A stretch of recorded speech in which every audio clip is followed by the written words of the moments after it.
আচ্ছা আমরা আজকে আলোচনা করব দশম অধ্যায়ের আর্থিক বিবরণীর, যেটা বিশদায় বিবরণী। আমরা গত ক্লাসে অংশ বিক্রিত পণ্যের ব্যয় নির্ণয়, তারপর হচ্ছে নিট ক্রয়ের পরিমাণ, নিট বিক্রয়ের পরিমাণ এবং কিভাবে মোট মুনাফা নির্ণয় করতে হয় সেগুলো জেনেছি।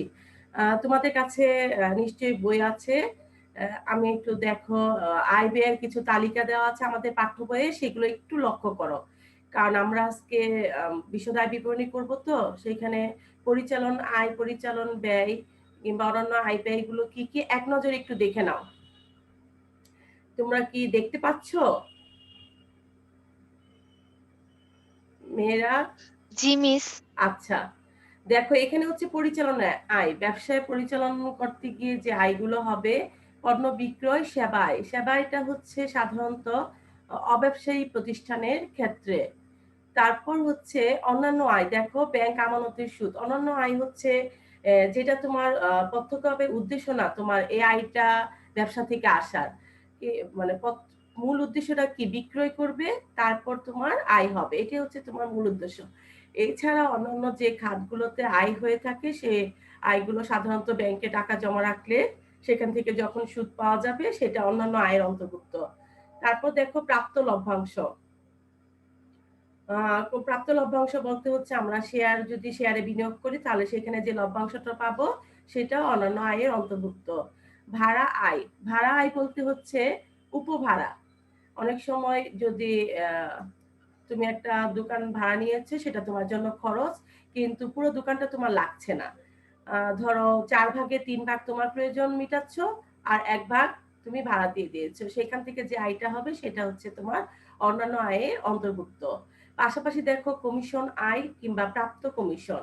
ব্যবসায় যখন মিস আসসালামু আলাইকুম। ওয়ালাইকুম আসসালাম। কমিশন আয়টা ব্যবসায় যে কমিশন বাবদ তুমি পাবা সেটা হচ্ছে প্রাপ্ত কমিশন, সেটা হচ্ছে তোমার কমিশন আয়। আবার দেখো স্থায়ী সম্পদ বিক্রয়জনিত মুনাফা। স্থায়ী সম্পদ বিক্রয়টা হচ্ছে এটা আমাদের অনিয়মিত আয়, এটা সব সময় হবে না।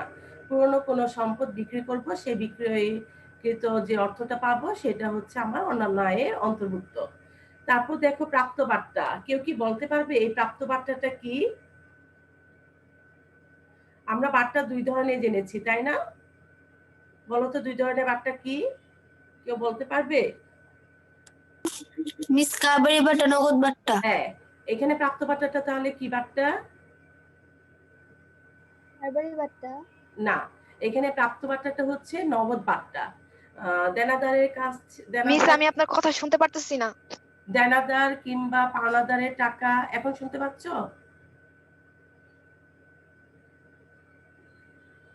মেয়েরা কথা শোনা যাচ্ছে আমার? জি মিস, এখন শুনতে পাচ্ছি। আচ্ছা, দেনাদার এবং পাওনাদারের টাকা দ্রুত নিষ্পত্তির জন্য যে ছাড় দেওয়া হয় সেটি হচ্ছে নগদ বার্তা। তাহলে প্রাপ্ত বার্তা হচ্ছে কারবারের জন্য আয়, এটা অন্যান্য আয়ের অন্তর্ভুক্ত। বিনিয়োগের সুদ। কোনো কিছু বিনিয়োগ করলে সেখান থেকে যে সুদটা আসবে সেটাও তোমার অন্যান্য আয়ের অন্তর্ভুক্ত। তাহলে আমরা মোটামুটি কি জানলাম? অন্যান্য আয়, ব্যাংক আমানতের সুদ, প্রাপ্ত লভ্যাংশ, ভাড়া আয়, কমিশন আয় অথবা প্রাপ্ত কমিশন, স্থায়ী সম্পদ, বিক্রয়জনিত মুনাফা, প্রাপ্ত বার্তা, বিনিয়োগের সুদ।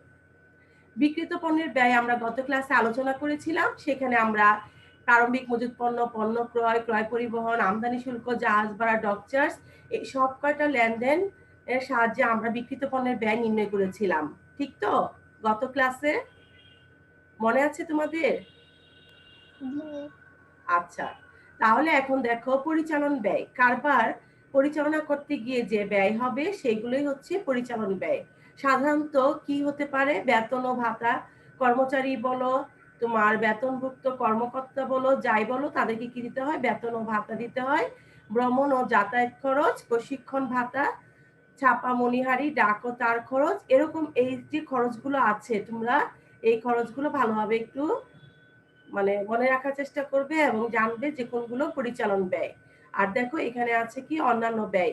ঋণের সুদ। ব্যবসায় মূল উদ্দেশ্য ঋণ দিয়ে তারপর সেখান থেকে সুদ পাওয়া, ঋণ নেওয়া এরকম মূল উদ্দেশ্য না। তাহলে এটা হচ্ছে ব্যবসার অন্যান্য ব্যয়ের অন্তর্ভুক্ত। ঋণের সুদ, ঋণ নিয়েছো, তোমাকে দিতে হবে, সুদ দিতে হবে, এটা ব্যবসার জন্য খরচ। ব্যাংক জমা অতিরিক্ত সুদ। ব্যবসায়ীদের জন্য ব্যাংক জমার অতিরিক্ত অর্থ কি করতে পারে? উত্তোলন করতে পারে। সেই অতিরিক্ত যখন অর্থ উত্তোলন করবে, সেই টাকাটা যখন পরিশোধ করবে, তখন যেটুক সময় তুমি ব্যবহার করেছো, যে কয়েকদিনের, সেই দিনের সময় হিসেব করে তোমাকে ব্যাংকে সুদ পরিশোধ করতে হবে। এটাও তোমার জন্য খরচ। স্থায়ী সম্পদ বিক্রয়জনিত যদি কোনো ক্ষতি হয়, সেটাও তোমার অন্যান্য খরচের মধ্যে অন্তর্ভুক্ত হবে। ঋণপত্রের সুদ। ঋণপত্র যখন ডিবেঞ্চার যেটা তুমি যদি কিনে থাকো, তাহলে ঋণপত্র নিয়ে ঋণপত্রের সুদও তোমার কি করতে হবে? পরিশোধ করতে হবে। দুর্ঘটনাজনিত কোনো ক্ষতি হলে, যেরকম ক্যাশ বাক্স হতে চুরি হলে, সেটা বিবিধ ক্ষতি হিসাবে, কিংবা দুর্ঘটনাজনিত যে কোনো আগুনে পণ্য বিনষ্ট হতে পারে প্রতিষ্ঠানে, এরকম যদি কোনো ক্ষতি হয়, ওয়ালাইকুম আসসালাম, এরকম যদি কোনো ক্ষতি হয়, তাহলে সেগুলো বিবিধ ক্ষতি হিসাবে আসবে। তাহলে মোটামুটি আয় ব্যয়ের তালিকাটা তোমরা বুঝতে পেরেছো। এটা আরেকটু ভালোভাবে বই থেকে সুন্দর করে একটু দেখে নিবে এবং মনে রাখার চেষ্টা করবে।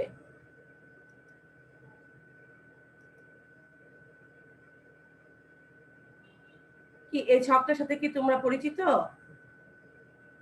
মেয়েরা? তোমাদের একটু রেসপন্স করতে হবে। জি মিস।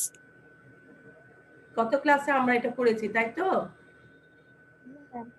গত ক্লাসে আমরা আলাদা আলাদা করে করেছিলাম না? নিট বিক্রয় পরিমাণ, তারপর বিক্রিত পণ্যের ব্যয়ের পরিমাণ, নিট ক্রয়ের পরিমাণ, পরে ওভারঅল কি করেছিলাম? মোট মুনাফা নির্ণয়, তাই তো? জি মিস। আচ্ছা, তাহলে এটা নিয়ে আর আলোচনা করছি না। চলো আমরা পরে স্লাইডে চলে যাই।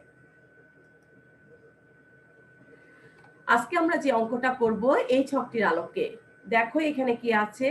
পরিচালন ব্যয়। একটু আগে যেটা আলোচনা করেছি, আমরা একটু সামারিটা করি। প্রথম আমরা কি করব? নিট বিক্রয় নির্ণয় করব। নিট বিক্রয় থেকে আমরা বিক্রিত পণ্যের ব্যয় কি করব? মাইনাস করব। মাইনাস করলে আমরা কি পাবো? মোট মুনাফা পাবো। মোট মুনাফার সাথে আমরা পরিচালন ব্যয় গুলো মাইনাস করব। পরিচালন ব্যয় মাইনাস করলে আমরা পেয়ে যাব পরিচালন মুনাফা। আমি আবারও বলছি, মোট মুনাফা থেকে পরিচালন ব্যয় মাইনাস করলে আমরা কি পাবো? পরিচালন মুনাফা। পরিচালন মুনাফা থেকে আমরা কি পাবো? পরিচালন মুনাফার সাথে আমরা অন্যান্য যে আয়গুলো আছে সেগুলো যোগ করব এবং অন্যান্য যে ব্যয়গুলো আছে সেগুলো বিয়োগ করব। তাহলে আমরা নিট মুনাফা পেয়ে যাব। ঠিক আছে, বুঝতে পেরেছ? রোল 2 শুনতে পাচ্ছ?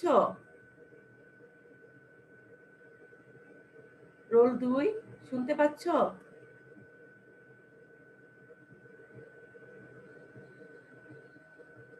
রোল 6। জি মিস। আচ্ছা, তাহলে বলো তো আমরা কিভাবে মোট মুনাফা নির্ণয় করব?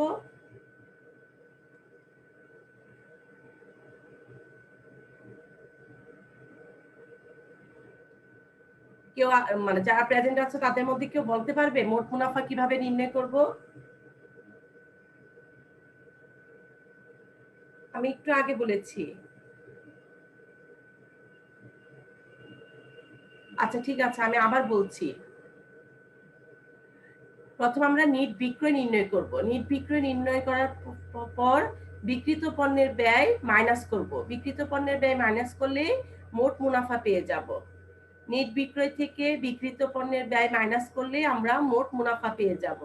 এখন বলো মোট মুনাফা কিভাবে নির্ণয় করব?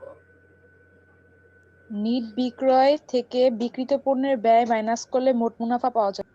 আচ্ছা, থ্যাংক ইউ। তাহলে এখন আমি আবার বলছি, মোট মুনাফা থেকে পরিচালন ব্যয় মাইনাস করব, অন্যান্য আয় পরিচালন ব্যয় মাইনাস করব, তাহলে আমরা পরিচালন মুনাফা পাবো। পরিচালন মুনাফার সাথে অন্যান্য আয় যোগ করব এবং অন্যান্য ব্যয় বিয়োগ করব, তাহলে আমরা নিট মুনাফা পেয়ে যাব। আমি আবার বলছি, মোট মুনাফার সাথে পরিচালন ব্যয় মাইনাস করলে আমরা পরিচালন মুনাফা পেয়ে যাব।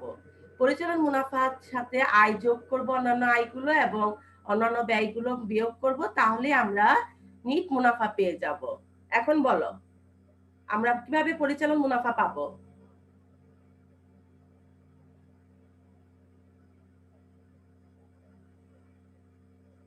মিস আরেকবার বলবেন? পরিচালন মুনাফা কিভাবে পাবো? মোট মুনাফা থেকে পরিচালন ব্যয় মাইনাস করলে আমরা পরিচালন মুনাফা পাবো। এখন বলতে পারবে? মোট মুনাফা আমি বলবো হ্যাঁ বলো। মিস মোট মুনাফা থেকে পরিচালন মুনাফা বাদ দিয়ে পরিচালন ব্যয় বাদ দিয়ে পরিচালন মুনাফা পাবো। হ্যাঁ রাইট। মোট মুনাফা থেকে পরিচালন ব্যয় মাইনাস করলে আমরা পরিচালন মুনাফা পাবো। এখন পরিচালন মুনাফার সাথে আমরা অন্যান্য আয় যোগ করব এবং অন্যান্য ব্যয় বিয়োগ করব, তাহলে আমরা নিট মুনাফা পাবো। তাহলে এখন বলো তো নিট মুনাফা কিভাবে পাবো? পরিচালন মুনাফার সাথে অন্যান্য আয় যোগ করব আর ব্যয় হচ্ছে মাইনাস করলে নিট মুনাফা পাওয়া যাবে। হ্যাঁ ভেরি গুড। তাহলে আসো আমরা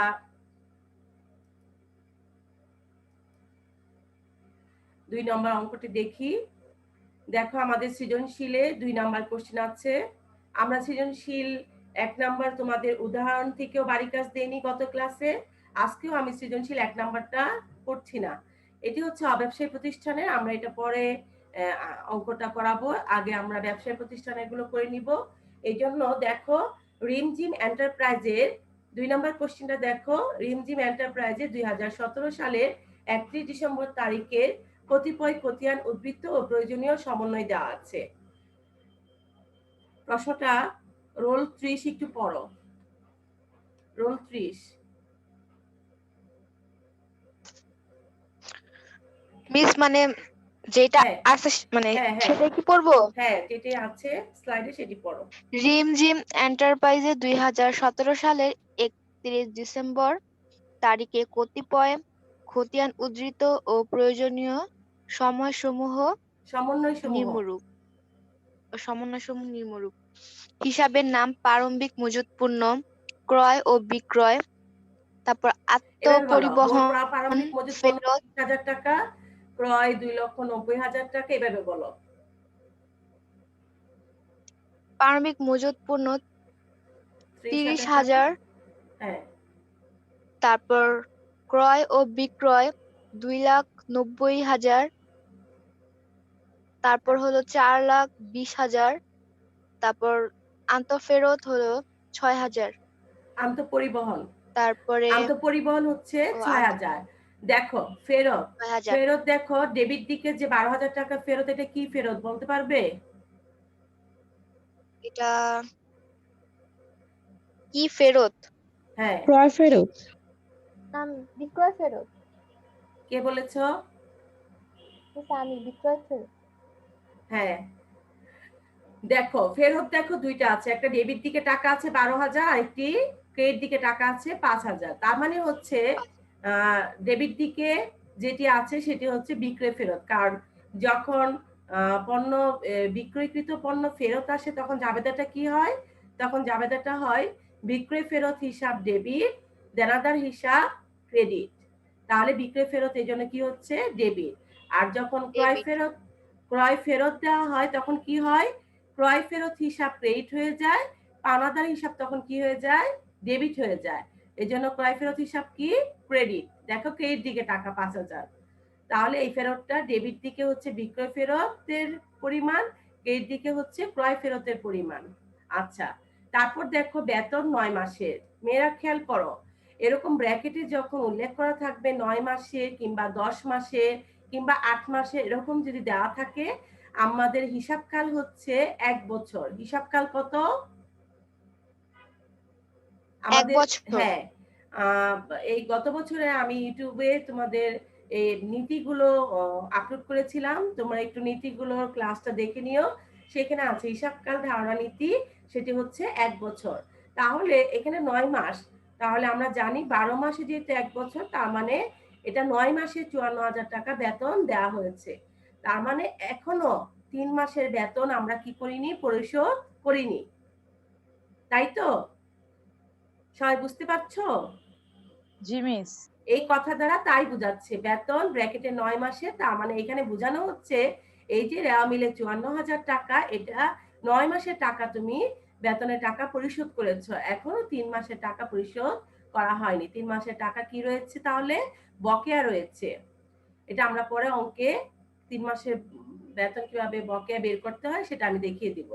তারপর দেখো আমদানি শুল্ক দেওয়া আছে 5,000 টাকা, মণিহারি 4,000 টাকা, বিজ্ঞাপন 12,000, প্রাপ্য বিল হচ্ছে 15,000 টাকা। এখন আসো সমন্বয় কি বলা হয়েছে। সমন্বয় বলা হয়েছে সমাপনী মজুত পণ্যের ক্রয় মূল্য 40,000 টাকা, যার বাজার মূল্য 2,000 টাকা বেশি। তার মানে কে বলতে পারবে বাজার মূল্য কত? ক্রয় মূল্য 40,000 টাকা, তার মানে বাজার মূল্য কত? 42,000 টাকা। রাইট, বাজার মূল্য হচ্ছে 42,000 টাকা। তাহলে আমরা অঙ্ক করার সময় কোন টাকাটা নিয়ে অঙ্কটা করব বলো তো? 42,000 নিয়ে। মিস 40,000 নিয়ে। এখন বলো নাফিসা, বলো 42,000 টাকা নিয়ে কেন? আগে তুমি বলো নাফিসা। আচ্ছা, সুমাইয়া বলো 40,000 টাকা নিয়ে কেন? মিস সবসময় কমটা নিতে হয় এর জন্য। কিসের জন্য? কিসের জন্য কমটা নিতে হয়? মানে মিস বাজার মূল্য যদি বেশি থাকে আর সামরিক মজুত পণ্য কম থাকে তাহলে এটা কমটা নিতে হয় না। কি কারণে কমটা নিব? আমরা হিসাব বিজ্ঞানে কিছু নীতি আছে, সেই নীতির আলোকে আমরা কি করে থাকি? অঙ্কগুলো সমাধান করে থাকি। তাহলে এটা যে করব আমরা সবচেয়ে কমটা নিব কিসের জন্য? রক্ষণশীলতা নীতির ভিত্তিতে। কিসের ভিত্তিতে? রক্ষণশীলতা হ্যাঁ, এটা আমাদের অবজেক্টিভও আসে। কিসের ভিত্তিতে এটা আমরা কমটা নিব? কিসের জন্য? নাফিসা বুঝতে পেরেছো? আমরা কমটা নিব, এটা হচ্ছে রক্ষণশীলতা নীতির ভিত্তিতে। রক্ষণশীলতা নীতিতে কি বলা হয়েছে? যতক্ষণ না তোমার ব্যবসায় লাভ না হবে, নিশ্চিত না হবা, মানে লাভ না হবে নিশ্চিত না হবা, ততক্ষণ আমরা হিসাবভুক্ত করব না। কিন্তু যখনই আমরা ক্ষতির সম্ভাবনা থাকবে তখনই আমরা কি করব? হিসাবভুক্ত করব। এটা হচ্ছে রক্ষণশীলতার নীতি। এই জন্য আমরা যেটা কম সেটাই দেখাবো। আচ্ছা, তারপর দেখো প্রারম্ভিক মজুত পণ্যের মধ্যে 500 টাকা মণিহারি অন্তর্ভুক্ত রয়েছে। এটা হচ্ছে আমরা প্রতিষ্ঠানের যে কাঁচামালটা কিনে থাকি সেটা উৎপাদন কাজে, যদি উৎপাদনকারী প্রতিষ্ঠান হয় তাহলে উৎপাদন কাজে ব্যয় করার পরে যতটুক থাকে সেটা সমাপনী মজুত হয়ে যায়, পরবর্তী বছরে প্রথম দিকে ওটা কি হয়? প্রারম্ভিক হয়ে আসে। ঠিক তেমনি যদি ক্রয় বিক্রয়কারী প্রতিষ্ঠান হয় তাহলে পণ্য যেটা কিনেছি বিক্রি করার পর যা অবশিষ্ট থাকবে সেটি আমরা সমাপনী মজুত হিসাবে থাকবে স্টকে, পরবর্তী বছরে নতুন বছরে প্রথম মাসে সেটা কি হয়ে যাবে? একেবারে প্রথম দিনে সেটা প্রারম্ভিক মজুত পণ্য হয়ে আসবে। এখানে যে মণিহারিটা আছে সেটা আমরা প্রত্যেকটা হিসাবের জন্য আলাদা আলাদা উদ্বৃত্ত নির্ণয় করি। তাহলে মণিহারির ব্যাপারটা মণিহারিতে যাবে আর মজুত পণ্যেরটা মজুত পণ্যে যাবে। এখানে প্রারম্ভিক মজুত পণ্যের মধ্যে মণিহারিটা যে মজুত ছিল, মানে যে মণিহারিটা ব্যবহার হয়নি, অব্যবহৃত রয়েছিল, সেই মণিহারিটা ওই মজুত পণ্যের মধ্যে অন্তর্ভুক্ত করা হয়েছে। এক্ষেত্রে আমাদের কি করতে হবে? আমি এর আগের ক্লাসে বলেছিলাম সমন্বয়ে যে কাজগুলো থাকবে সেগুলো সাধারণত দুবার করে যাবে। কবার করে যাবে মেয়েরা? দুবার করে যায়। আর রেয়া মিলের গুলো কবার যাবে? রেয়া মিলে যেগুলো আছে মিস একবার করে। হ্যাঁ, রেওয়া মিলের গুলো ওয়ান টাইম পোস্টিং, সমন্বয়ের গুলো টু টাইম পোস্টিং। কিছু কিছু সমন্বয় আছে 4 বার যায়, সেগুলো আমরা একেবারে শেষের দিকে আলোচনা করব।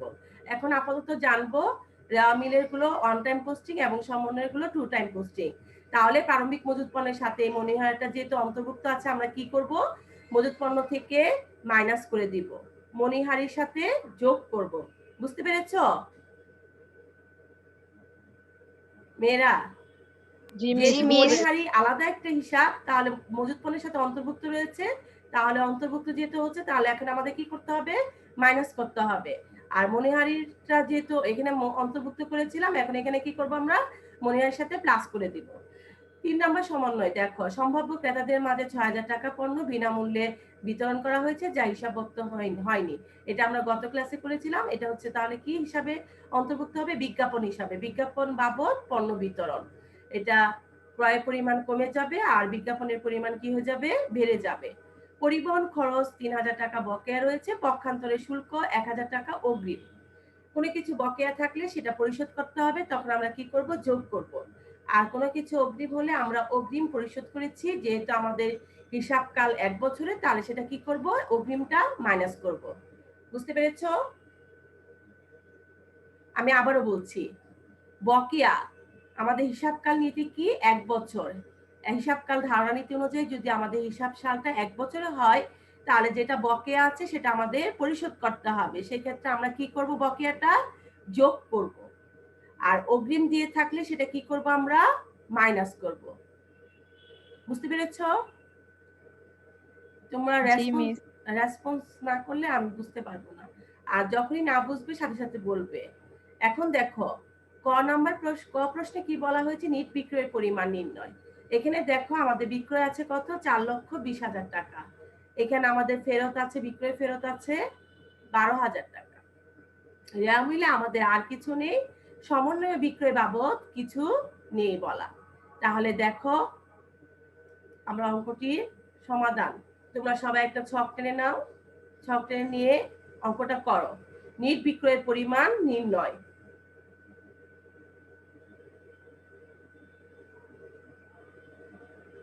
এখানে টাকার গড় 2টি করলে হবে, 3টি টাকার গড় লাগবে না। মেয়েরা, এখানে টাকার গড় 3টি লাগবে না, এখানে টাকার গড় 2টি করলেই হবে। দেখো বিক্রয় রেওয়া মিলে দেওয়া আছে 4,20,000 টাকা, মাইনাস বিক্রয় ফেরত দেওয়া আছে 12,000 টাকা। তাহলে বিক্রয় থেকে বিক্রয় ফেরত কি করব, মাইনাস করব। নিট বিক্রয় তাহলে কত, 4,08,000 টাকা। নিট বিক্রয় বলতে প্রকৃত বিক্রয় পরিমাণ কত বোঝাচ্ছে, মানে আমি বিক্রি করেছিলাম 4,20,000 টাকা, বিক্রয়কৃত পণ্য ফেরত এসেছে 12,000 টাকা। যখন ফেরত আসছে তখন বিক্রয়ের পরিমাণ আমি বিক্রয় বলতে পারবো না 4,20,000 টাকা, তখন আমি কি বলবো, যে আমার বিক্রয় পরিমাণ হয়েছে 4,08,000 টাকা। বুঝতে পেরেছ? জি মিস। তোমরা কি স্ক্রিনশট করছো না অঙ্কটা করছো খাতায়? মিস অঙ্কটা খাতায় আচ্ছা, তারপর তোমরা ছবি তুলে গ্রুপে দিয়ে দিবে।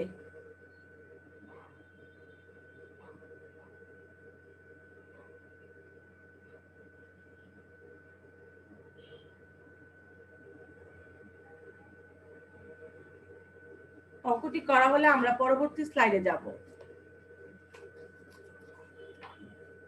একটু দ্রুত করতে হবে।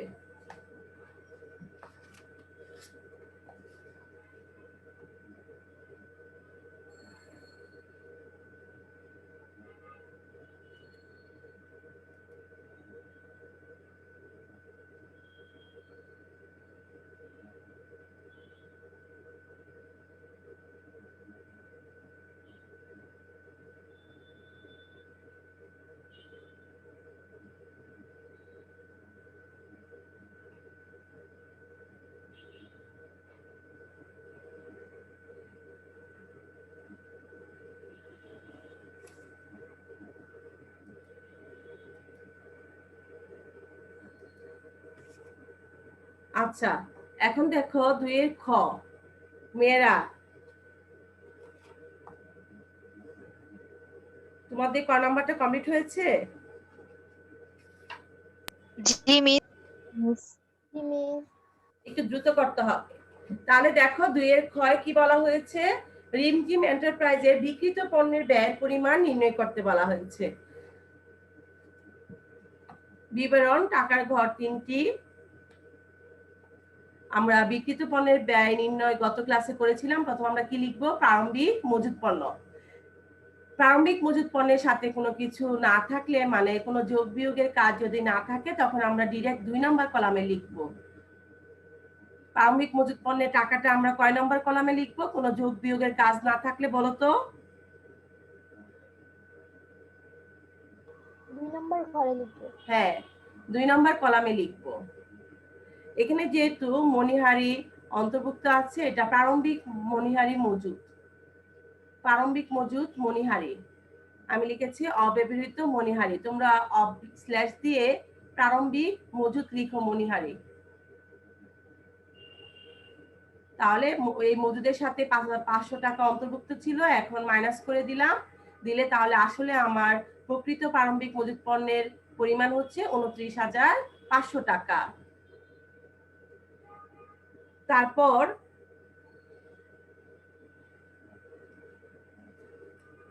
রোল 2, রোল 2 একটু কথা বলবে? রোল 2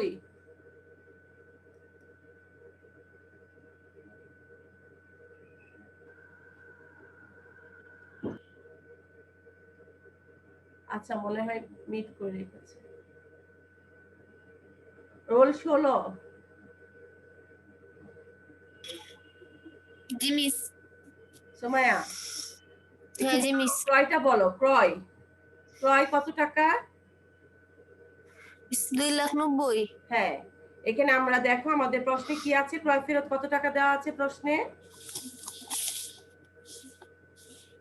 5,000। 5,000 টাকা। তাহলে 2,90,000 থেকে ক্রয় ফেরত 5,000 টাকা মাইনাস করবো, যেহেতু ক্রয় করা হয়েছিল 2,90,000 টাকা, যেহেতু আমরা ফেরত দিয়ে দিয়েছি 5,000 টাকা, তাহলে এখন আমার ক্রয় পরিমাণ কত আছে? 2,85,000। 2,85,000 টাকা। এখন দেখো বিজ্ঞাপন বাবদ পণ্য বিতরণ করা হয়েছে, সমন্বয়ে দেওয়া আছে কত টাকা? 6,000। 6,000 টাকা। এতে কি হয়েছে, আমার পণ্যের পরিমাণ অর্থাৎ ক্রয় পরিমাণ কি হয়েছে? কমে গেছে 6,000 টাকা। তাহলে 2,85,000 টাকা থেকে 6,000 টাকা মাইনাস করলে কত পাবো আমরা? 2,79,000। এটাই আমাদের নিট ক্রয়। যেহেতু ক্রয় সংক্রান্ত আর কোনো লেনদেন নেই, এটাই আমাদের নিট ক্রয়। সময় বুঝতে পেরেছো তাহলে নিট ক্রয় পরিমাণ? জি মিস। আচ্ছা, এখন রোল 14 বলো।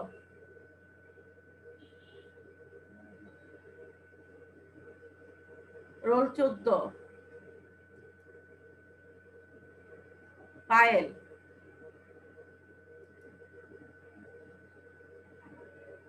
রোল 19, জি মিস। আচ্ছা নাফিসা বলো। এখানে ক্রয় পরিবহন কত দেওয়া আছে? ক্রয় পরিবহন মানে হচ্ছে আন্তঃপরিবহন। প্রশ্নে কত আছে আন্তঃপরিবহন? আন্তঃপরিবহন প্রশ্নে কত দেওয়া আছে? তোমার সামনে বই আছে জি নাফিসা? মিস, একটু দেখে নিচ্ছি। জি মিস। দেখো আন্তঃপরিবহন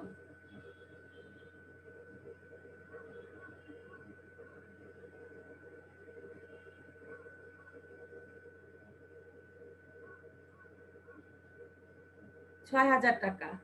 আন্তঃপরিবহন দেখো দেওয়া আছে ৬,০০০ টাকা। এখন খেয়াল করো সমন্বয়ে পরিবহন খরচ ৩,০০০ টাকা বকেয়া রয়েছে। তাহলে বকেয়া রয়েছে, তোমার কি করতে হবে? পরিশোধ করতে হবে। তাহলে ৬,০০০ টাকা ৩,০০০ টাকা যোগ করে কত হবে? পরিবহনের পরিমাণ ৯,০০০ টাকা। বুঝতে পেরেছো নাফিসা? জি মিস। আচ্ছা, এখন রোল ৩৫ কথা বলো নূরজাহান। জি মিস। নূরজাহান একটু কথা বলো। জি মিস। আচ্ছা নূরজাহান খেয়াল করো, এখানে দেখো আমদানি শুল্ক কত দেওয়া আছে বলো তো? আমদানি শুল্ক হ্যাঁ 5,000। 5,000। আর সমন্বয়ে কি বলা আছে? অগ্রিম বলা আছে 1,000 টাকা। তাহলে অগ্রিম থাকলে কি করতে হবে আমাদের? মাইনাস করতে হবে। 5,000 টাকা থেকে 1,000 মাইনাস করলে কত হবে? 4,000 টাকা।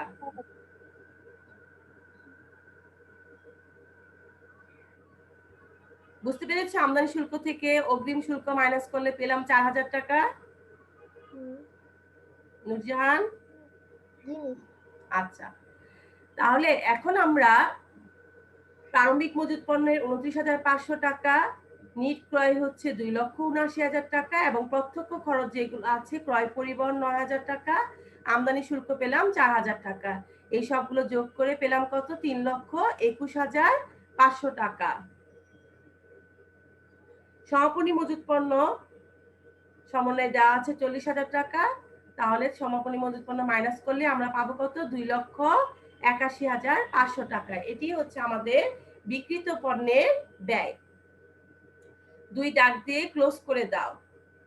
2,81,500 টাকা। সবাই করেছো অঙ্কটা? জি মিস। আচ্ছা, তাহলে এখন চলো আমরা গ নাম্বার কোশ্চেনে যাই। গ নম্বর কোশ্চেনে বলা হয়েছে মোট মুনাফা ১,২৬,৫০০ টাকা দরে বিশদ আয় বিবরণী প্রস্তুত করো।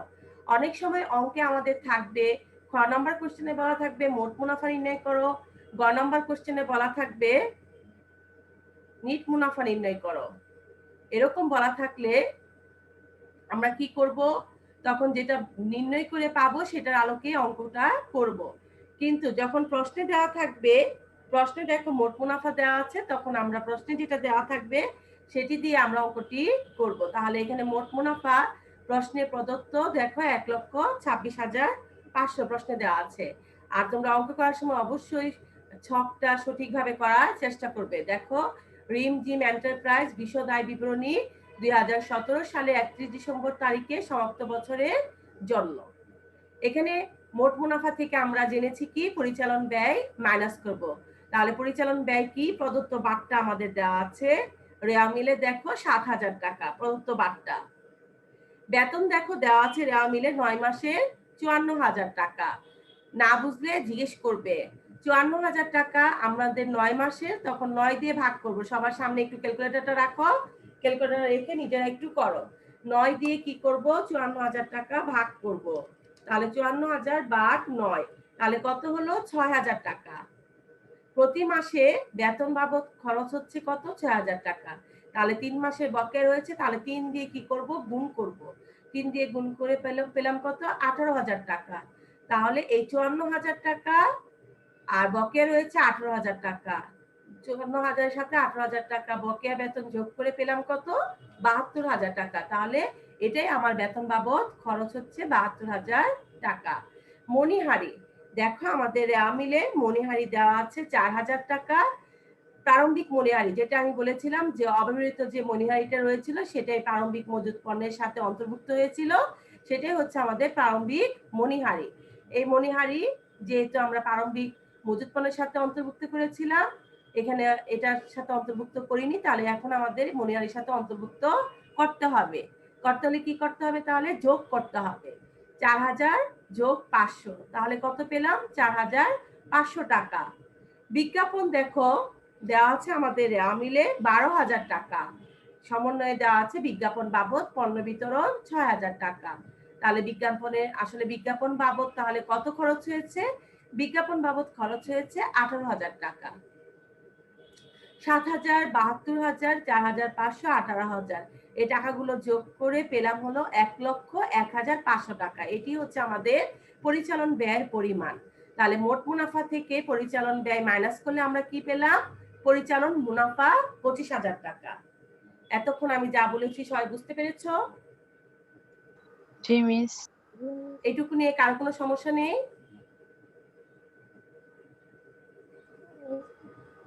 কার কোনো কোশ্চেন আছে? No miss. আচ্ছা, থ্যাংক ইউ। তাহলে দেখো এখন পরিচালন মুনাফা থেকে তোমরা একটা ছকেই সবটুকু অঙ্ক করবে। এখানে আমার স্লাইড তৈরি করতে গিয়ে জায়গা হয়নি, এজন্য আমি পরের স্লাইডে দেখাচ্ছি, কিন্তু এটা কোনো আলাদা হবে না। এই পরিচালন মুনাফা কত, তাহলে ২৫,০০০ টাকা। পরিচালন মুনাফার সাথে কি করব, আমরা অন্যান্য আয় যোগ করব এবং অন্যান্য ব্যয় বিয়োগ করব, তাহলে আমরা নিট মুনাফা পেয়ে যাব। আমার এই অঙ্কে সৃজনশীল ২ নম্বর কোশ্চেনে কোনো অন্যান্য ব্যয় নেই, শুধু আয় আছে। এই জন্য দেখো প্রাপ্ত বার্তা ১০,০০০ টাকা, অন্যান্য আয় ১০,০০০ টাকা যোগ করে ৩৫,০০০ টাকা হলো। এই হচ্ছে নিট মুনাফা। পরিচালন মুনাফা ২৫,০০০ টাকার সাথে ১০,০০০ টাকা যোগ করে ৩৫,০০০ টাকা পেলাম, এটি হচ্ছে আমাদের নিট মুনাফা। তোমাদের করণীয় হচ্ছে যে ছকটি আজকে দেখিয়েছি আয় ব্যয়ের ছকগুলো, সেইগুলো আগে সুস্পষ্ট ধারণা নিবে এবং অঙ্কের কিভাবে কোনটার মাধ্যমে নির্ণয় করা যায় সেটা জানবে। কিভাবে নিট বিক্রয়, কিভাবে নিট ক্রয়, কিভাবে বিক্রিত পণ্যের ব্যয়, কিভাবে মোট মুনাফা, পরিচালন মুনাফা এবং নিট মুনাফা নির্ণয় করতে হয় সেটা জানবে, জেনে সুন্দরভাবে অঙ্কটা করার চেষ্টা করবে। তাহলে তোমাদের বাড়ির কাজ থাকলো ৩ নাম্বার সৃজনশীল ৩ নাম্বার কোশ্চেন করার চেষ্টা করবে। আর আজকের অঙ্কটা তোমরা ছবি তুলে গ্রুপে দিয়ে দিবে, করে স্ক্রিনশট করে দিয়ে দিবে। আর 3 নম্বর কোশ্চেনের ক, ও এবং খ বাড়ির কাজ একটু লিখে নাও। তোমাদের বাড়ির কাজ হচ্ছে সৃজনশীল 3 নম্বর কোশ্চেনের ক এবং খ। তোমাদের আর কোনো সমস্যা আছে মেয়েরা? No miss. তাহলে নো মিস। আচ্ছা